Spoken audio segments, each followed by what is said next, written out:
Judges chapter 9. Now Abimelech, the son of Jerubbaal, went to Shechem to his mother's relatives and said to them, and to the whole clan of his mother's family, Say in the ears of all the leaders of Shechem, which is better for you, that all 70 of the sons of Jerubbaal rule over you, or that one rule over you? Remember also that I am your bone and your flesh. And his mother's relatives spoke all these words on his behalf in the ears of all the leaders of Shechem. And their hearts inclined to follow Abimelech, for they said, He is our brother. And they gave him 70 pieces of silver out of the house of Baal Berith, with which Abimelech hired worthless and reckless fellows who followed him. And he went to his father's house at Ophrah, and killed his brothers, the sons of Jerubbaal, 70 men, on one stone. But Jotham, the youngest son of Jerubbaal, was left, for he hid himself. And all the leaders of Shechem came together, and all Beth Millo, and they went and made Abimelech king by the oak of the pillar at Shechem. When it was told to Jotham, he went and stood on the top of Mount Gerizim, and cried aloud, and said to them, Listen to me, you leaders of Shechem, that God may listen to you. The trees once went out to anoint a king over them, and they said to the olive tree, Reign over us.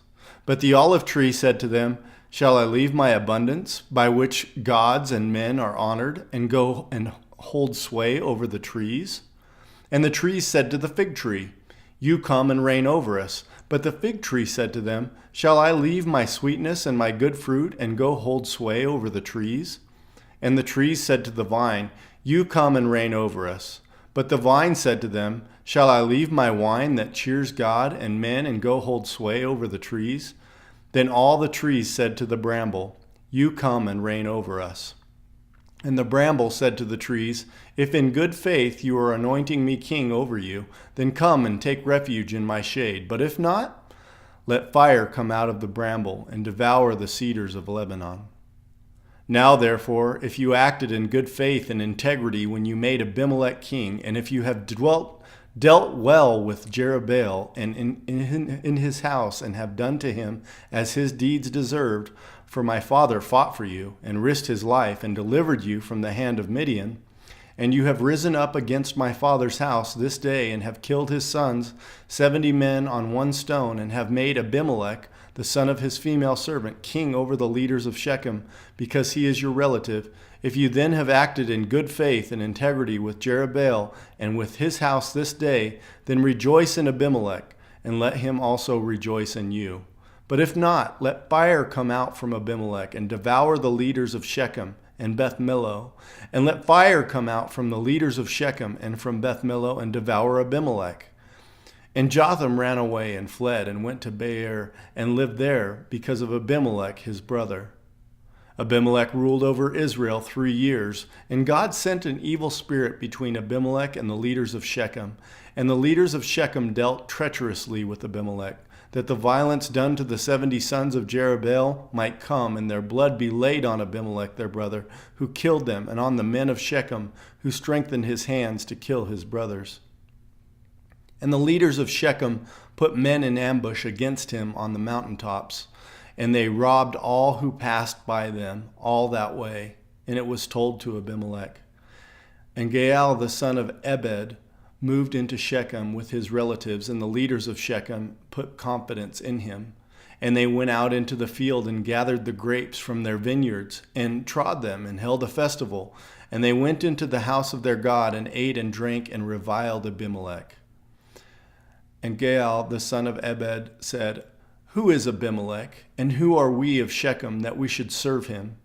Is he not the son of Jerubbaal, and is not Zebul his officer? Serve the men of Hamor, the father of Shechem, but why should we serve him? Would that this people were under my hand, then I would remove Abimelech. I would say to Abimelech, Increase your army and come out.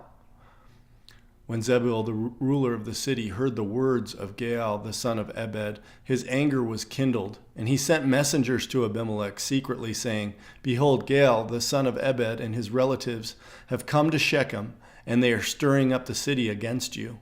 Now, therefore, go by night, you and the people who are with you, and set an ambush in the field. Then in the morning, as soon as the sun is up, rise early and rush upon the city. And when he and the people who are with him come out against you, you may do to them as your hand finds to do." So Abimelech and all the men who were with him rose up by night and set an ambush against Shechem in 4 companies. And Gaal, the son of Ebed, went out and stood in the entrance of the gate of the city, and Abimelech and the people who were with him rose from the ambush. And when Gaal saw the people, he said to Zebul, "Look, people are coming down from the mountaintops." And Zebul said to him, "You mistake the shadow of the mountaintops for men." Gaal spoke again and said, "Look, people are coming down from the center of the land, and one company is coming from the direction of the diviner's oak."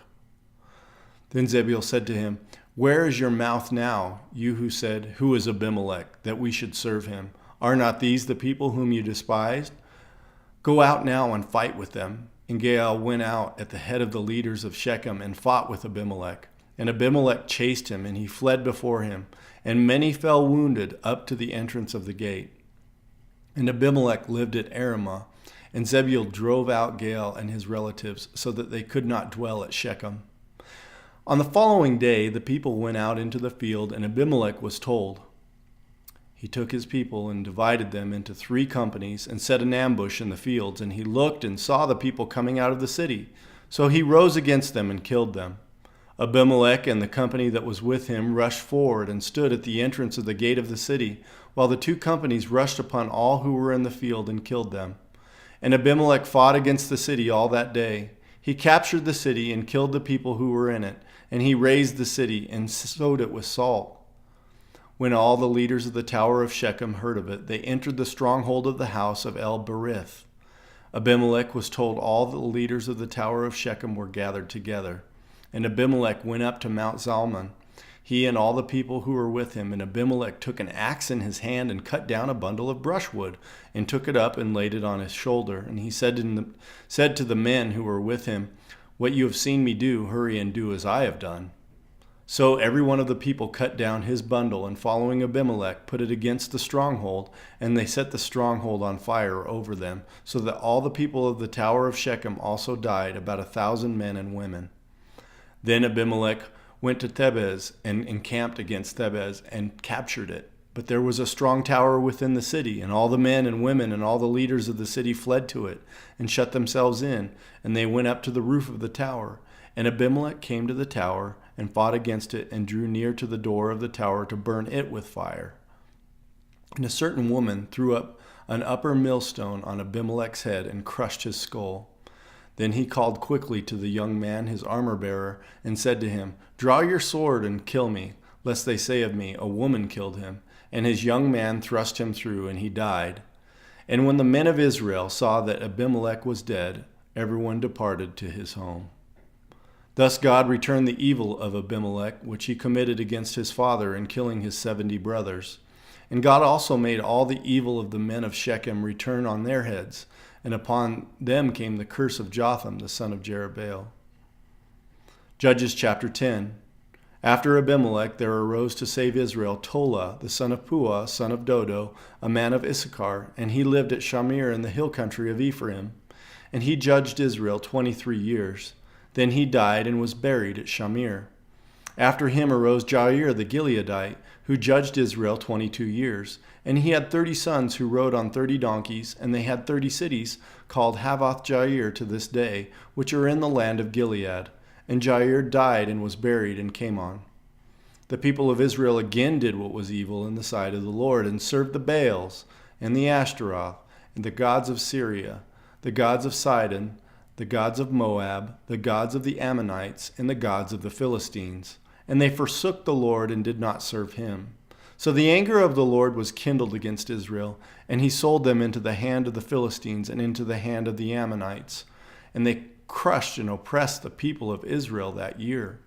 For 18 years they oppressed all the people of Israel who were beyond the Jordan in the land of the Amorites, which is in Gilead.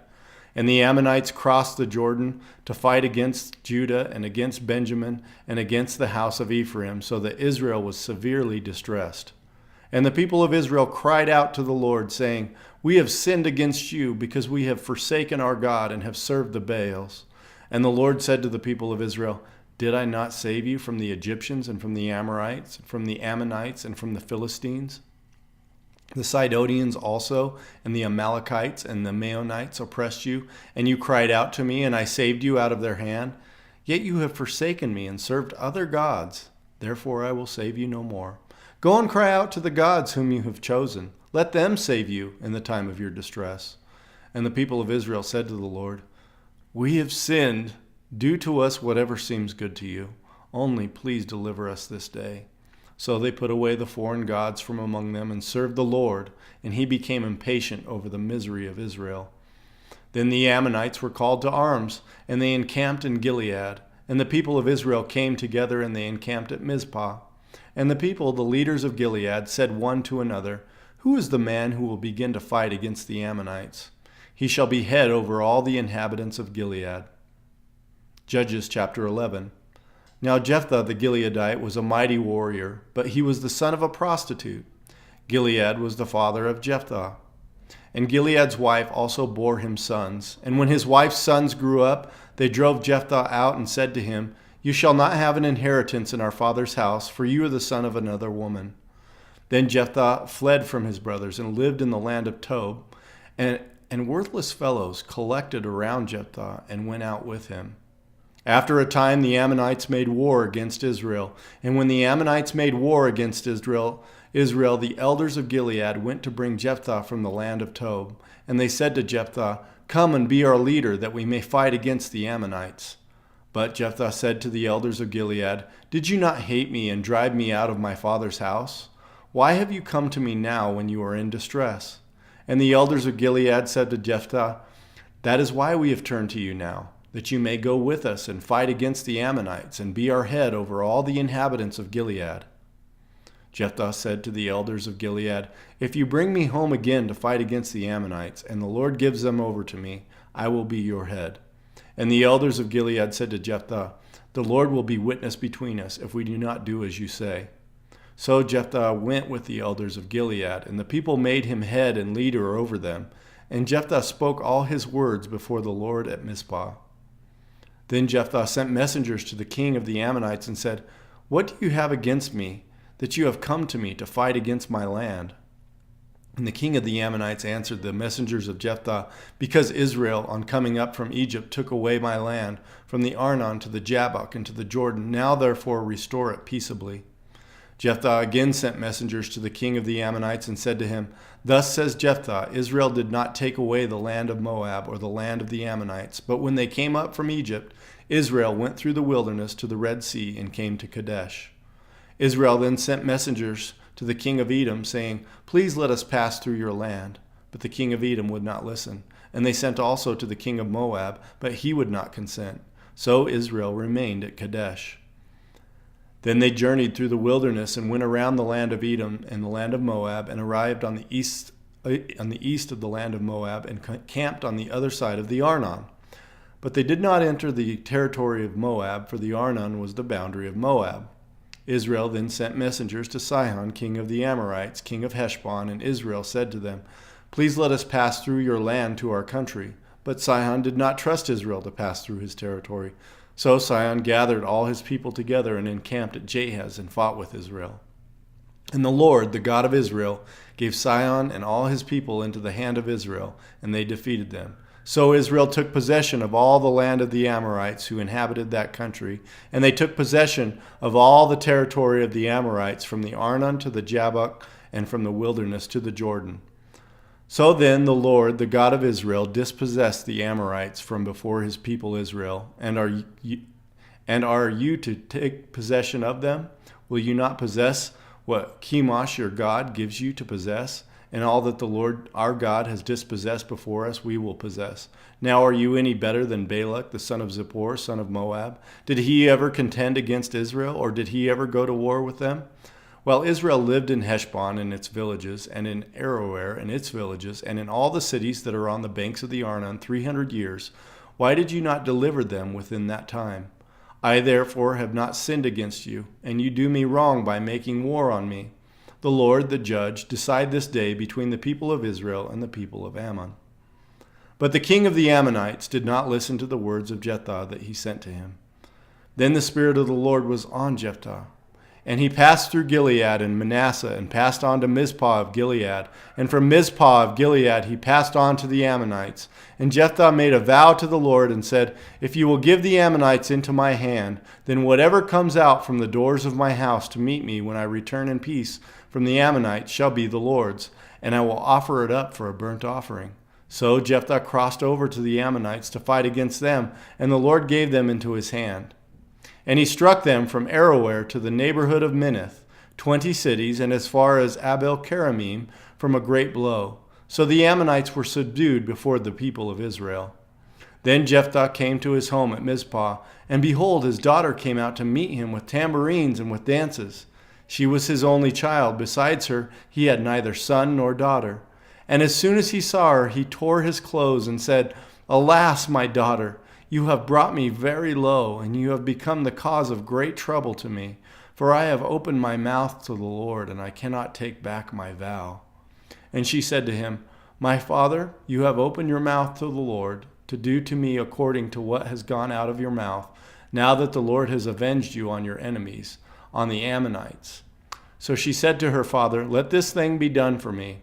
Leave me alone 2 months, that I may go up and down on the mountains and weep for my virginity, I and my companions. So he said, Go. Then he sent her away 2 months, and she departed, she and her companions, and wept for her virginity on the mountains. And at the end of 2 months she returned to her father, who did with her according to his vow that he had made. She had never known a man, and it became a custom in Israel that the daughters of Israel went year by year to lament the daughter of Jephthah the Gileadite 4 days in the year. Judges chapter 12. The men of Ephraim were called to arms, and they crossed to Zaphon and said to Jephthah, Why did you cross over to fight against the Ammonites and did not call us to go with you? We will burn your house over you with fire. And Jephthah said to them, I and my people had a great dispute with the Ammonites, and when I called you, you did not save me from their hand. And when I saw that you would not save me, I took my life in my hand and crossed over against the Ammonites, and the Lord gave them into my hand. Why then have you come up to me this day to fight against me? Then Jephthah gathered all the men of Gilead and fought with Ephraim. And the men of Gilead struck Ephraim because they said, You are fugitives of Ephraim, you Gileadites, in the midst of Ephraim and Manasseh. And the Gileadites captured the fords of the Jordan against the Ephraimites. And when any of the fugitives of Ephraim said, Let me go over, the men of Gilead said to him, Are you an Ephraimite? When he said no, they said to him, Then say Shibboleth. And he said Sibboleth, for he could not pronounce it right. Then they seized him and slaughtered him at the fords of the Jordan. At that time 42,000 of the Ephraimites fell. Jephthah judged Israel 6 years. Then Jephthah the Gileadite died and was buried in his city in Gilead. After him Ibzan of Bethlehem judged Israel. He had 30 sons and 30 daughters he gave in marriage outside his clan, and 30 daughters he brought in from outside for his sons. And he judged Israel 7 years. Then Ibzan died and was buried at Bethlehem. After him Elon the Zebulunite judged Israel, and he judged Israel 10 years. Then Elon the Zebulunite died and was buried at Aijalon in the land of Zebulun. After him Abdon the son of Hillel the Pirathonite judged Israel. He had 40 sons and 30 grandsons who rode on 70 donkeys, and he judged Israel 8 years. Then Abdon the son of Hillel the Pirathonite died and was buried at Pirathon in the land of Ephraim, in the hill country of the Amalekites. Psalm 73, a psalm of Asaph. Truly God is good to Israel, to those who are pure in heart. But as for me, my feet had almost stumbled, my steps had nearly slipped, for I was envious of the arrogant when I saw the prosperity of the wicked. For they have no pangs until death. Their bodies are fat and sleek. They are not in trouble as others are. They are not stricken like the rest of mankind. Therefore pride is their necklace. Violence covers them as a garment. Their eyes swell out through fatness. Their hearts overflow with follies. They scoff and speak with malice. Loftily they threaten oppression. They set their mouths against the heavens, and their tongue struts through the earth. Therefore his people turn back to them and find no fault in them. And they say, How can God know? Is there knowledge in the Most High? Behold, these are the wicked, always at ease. They increase in riches. All in vain have I kept my heart clean and washed my hands in innocence. For all the day long I have been stricken and rebuked every morning. If I had said, I will speak thus, I would have betrayed the generation of your children. But when I thought how to understand this, it seemed to me a wearisome task, until I went into the sanctuary of God. Then I discerned their end. Truly you set them in slippery places. You make them fall to ruin. How they are destroyed in a moment, swept away utterly by terrors. Like a dream when one awakes, O Lord, when you rouse yourself, you despise them as phantoms. When my soul was embittered, when I was picked in heart, I was brutish and ignorant. I was like a beast toward you. Nevertheless, I am continually with you. You hold my right hand. You guide me with your counsel, and afterward you will receive me to glory. Whom have I in heaven but you? And there is nothing on earth that I desire besides you. My flesh and my heart may fail, but God is the strength of my heart and my portion forever. For behold, those who are far from you shall perish. You put an end to everyone who is unfaithful to you. But for me it is good to be near God. I have made the Lord God my refuge, that I may tell of all your works.